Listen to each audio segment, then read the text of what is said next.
नमस्कार माझ्या सर्वांना. मी शिवानी. गावाकडच्या स्वादमध्ये आपलं खूप खूप मनापासून स्वागत आहे. तर आज मी तुमच्यासोबत शेअर करत आहे ठेल्यावर जशी आपल्याला किंवा एखाद्या कार्यक्रमामध्ये वगैरे रगडा पॅटीसची रेसिपी जी बनवतात ना ते लोक, तर तशाच प्रकारे मी आज बनवलेली आहे रगडा पॅटीसची रेसिपी आणि तीच रेसिपी तुमच्यासोबत शेअर केलेली आहे. जास्त करून काय म्हणते रे ठेल्यावर जशा प्रकारे बनवतात मस्तपैकी हिरवी चटणी आणि इमली आणि खट्टा मिठा टेस्ट वाटते त्याच्यावर अगदी भारी प्रमाणे, तशाच प्रकारे बनवलेली आहे आणि तीच रेसिपी तुमच्यासोबत शेअर केलेली आहे. चला तर सुरू करूया आजची रेसिपी. त्यासाठी मी जे वाटाणे असते ना पांढरेवाले, ते एक तर तुम्ही रात्रभर त्याला भिजू ठेवू शकता किंवा मॉर्निंगला सकाळी जसे उठले काही बनवायचं असेल तर त्या टायमाला गरम पाण्यामध्ये भिजायला ठेवून द्यायचं 2-3 तासाच्या अगोदर. भिजल्यानंतर आपल्याला त्याला शिजवून घ्यायचं आहे. तर 4 व्हिस्कल येऊपर्यंत शिजवायचं आहे. तर त्यामध्ये मी थोडीशी हळद, थोडंसं मीठ आणि थोडंसं रेड चिली पावडर व थोडंसंच तेल टाकून शिजायला ठेवून दिलं आहे. जोपर्यंत वाटाणे शिजत आहे तोपर्यंत बॉईल केलेले आलू थोडेसे असे एक त्या हाताने मॅश करायचे, नाहीतर मग असं ग्रेटरने ग्रेट करून घ्यायचे. 3 ते 4 मी मोठे आलू घेतलेले आहे. या ठिकाणी तुम्ही जे नॉर्मल साईजचे असेल ना तर पाचक आलू घेऊ शकता. हे मोठ्या मोठ्या आकाराचे होते म्हणून मी 3 ते 4 घेतलेले आहे. नंतर 1/4 कप पोहे जे असते ना जाडवाले ते घेतले. त्याला फक्त मी अगोदर धुवून घेतलं आणि पाणी काढून घेतलेलं आहे. खूप भिजवत नाही ठेवलेलं आहे आणि नंतर असं हाताने थोडंसं मॅश करून याच्यामध्ये टाकलेलं आहे. सोबतच मी थोडंसं तांदळाचं पीठ आणि कॉर्नफ्लॉवरसुद्धा टाकलेलं आहे. पण कॉर्नफ्लॉवर मी टाकताना म्हणजे व्हिडिओ स्किप झाला थोडा. तर कॉर्नफ्लॉवर 2 चम्मच टाकायचं आणि तांदळाचं पीठ टाकायचं. थोडंसं कोथिंबीर, आलं लसूण पेस्ट टाकायचं, थोडंसं जिरं टाकायचं अर्धा चम्मचच्या जवळपास आणि नंतर थोडंसं रेड चिली पावडर तुमच्या चवीनुसार आहे, कमी जास्त करू शकता. मी 1 चम्मच टाकलेला आहे आणि अर्धा चम्मच हळद थोडीशी आणि चवीनुसार मीठ घालून त्यामध्ये मी थोडंसं जेव्हा टिक्की पाहायला सुंदर दिसेल ना यासाठी चिली फ्लेक्स टाकलेला आहे आणि थोडंसं धनिया पावडर, जिरा पावडर आणि गरम मसाला हलकासाच आणि आमचूर पावडर हे थोड्या थोड्या प्रमाणामध्ये मसाले टाकलेले आहे. तर हे सर्व काय करायचं, मिक्स करून घ्यायचं मस्तपैकी आणि यामध्ये पाणी वगैरे घालण्याची आवश्यकता बिलकुल नाही आहे. आणि आपल्याला जे टिक्की बनवायची असते ना, कधी पण कोणती पण टिक्की बनवायची असली तर जे आलू आहे ना ते खूप जास्त असे बॉईल नाही करायचे फुटतपर्यंत. थोडेसे म्हणजे इझिली आपल्याला कवर काढता येईल आणि फुटणार नाही आलू इतकेच आपल्याला बॉईल करायचे आहे, जेणेकरून जे टिक्कीची शेप आहे ना ती पण छान येते. नाहीतर जे बॅटर आपण जेव्हा बनवतो ना ते बरोबर होत नाही, म्हणून थोडंसं ही काळजी घ्यायची बस.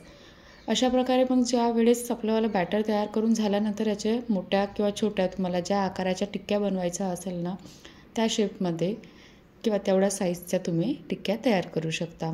अशा प्रकारे टिक्क्या तयार करून झाल्यानंतर रगडा पण ऑलमोस्ट शिजलेला आहे छानपैकी.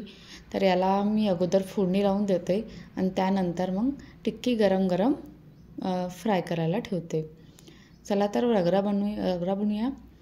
तर थोडंसं कढाईमध्ये तेल टाकलं मी आणि त्यामध्ये थोडंसं जिरं घातलं. सोबतच तुम्ही मिरचीसुद्धा ॲड करू शकता यामध्ये 1-2 मिरची आणि नंतर थोडंसं अद्रकाचा तुकडा आणि बारीक चिरलेला कांदा.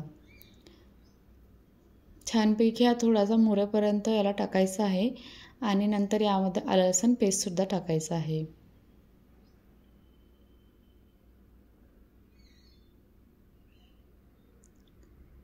याला 1-2 मिनटं परतून झालं की थोडीशी हिंग टाकायची, थोडीशीच टाकायची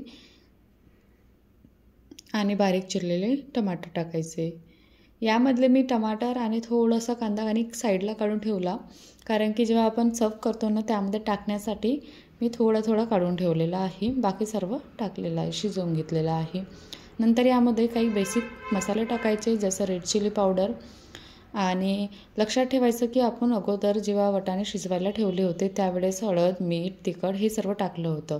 तर त्या अंदाजानुसार तुम्ही इथे कमी जास्त करायचं.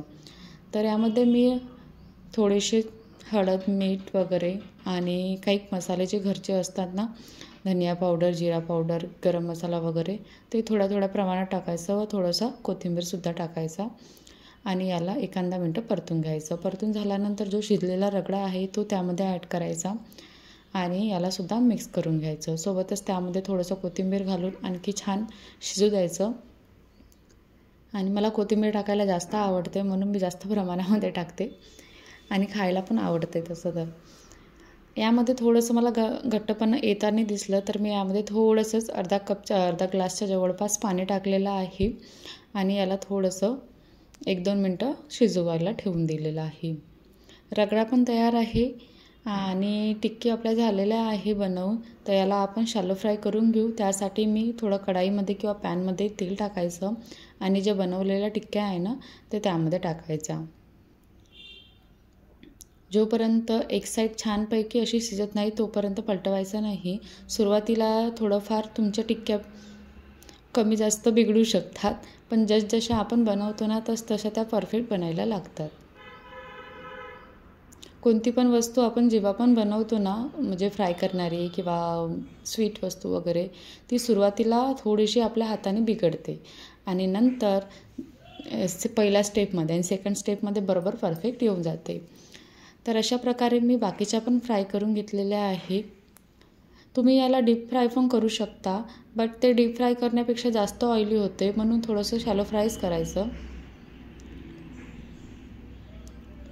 आणि याला तुम्ही थोडंसं असं प्रेस करून थोडंसं आणखी चापट करू शकता, बट मी तसं काही केलेलं नाही आहे कारण की व्हिडिओ आणि फोटो काढायचे असतात म्हणून मी नाही केला. जेव्हा आपल्याला खायचं असते त्या टायमाला गरम करून तुम्ही ताव्यावर पटकन याला असं चापट करून खाऊ शकता. आणि रगडासुद्धा थोडासा थंड झालेला होता. टिक्क्या फ्राय करतपर्यंत मी त्यालासुद्धा गरम करून घेतलं आणि नंतर प्लेटमध्ये मी आधी थोडासा रगडा टाकला आणि नंतर टिक्की टाकली आणि थोडंसं त्यावरून आणखी थोडासा रगडा टाकला. खूप जास्त फोटो नाही टाकला मी यावेळेस म्हणजे फोटो काढायची असल्यामुळे. आणि जे बनवलेली थोडीशी हिरवी चटणी होती ना ती टाकली. सोबतच जी इमलीची चटणी होती ना तीसुद्धा टाकली आणि थोडासा टमाटर, कांदा आणि वरून शेव व थोडासा चाट मसाला, थोडंसं रेड चिली पावडर वगैरे टाकायचं. सोबतच हलकासा कोथिंबीर टाकायचा यामध्ये, खूप जास्त नाही. आणि अशा प्रकारे टिक्की तयार करून घ्यायची. आणि आजची रेसिपी आपली ऑलमोस्ट तयार झालेली आहे रगडा पेटीसची. कशी वाटली तुम्हाला आजची रेसिपी कमेंटमध्ये सांगा आणि आवडली असेल तर बनवून बघा आणि माझ्या चॅनेलला सबस्क्राईबसुद्धा करा. थँक्यू.